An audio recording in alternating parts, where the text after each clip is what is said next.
السلام علیکم دوستو، جیسا کہ پہلے بھی میں آپ کو قرآنی وظائف کے بارے میں بتا چکا ہوں، آج اسی طرح ایک اور وظیفہ ہے۔ انشاءاللہ اس کے اوپر اگر آپ عمل کریں گے تو اس کا بھی 100% آپ کو رزلٹ ملے گا۔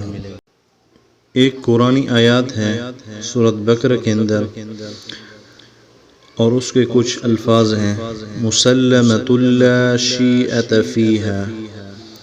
اگر آپ کے بدن پر یا کسی جگہ پہ داغ دھبے ہوں تو یہ آیات 41 بار دوا یا مرہم پر پڑھ کر پھونکیں، پھر استعمال کریں، انشاءاللہ داغ دھبے دور ہو جائیں گے۔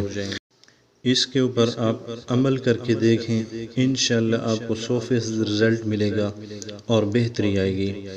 آپ اس وظیفے کو مسلسل جاری رکھیں اور روزانہ رات کو سونے سے پہلے کسی دوا کے اوپر یا پانی کے اوپر پھونک کر بھی پی لیں تو انشاءاللہ اس کا بہترین رزلٹ ہوگا، اور آپ کی جو بیماری ہے، جو داغ دھبے ہیں، اللہ تعالیٰ کے حکم سے وہ دور ہو جائیں گے۔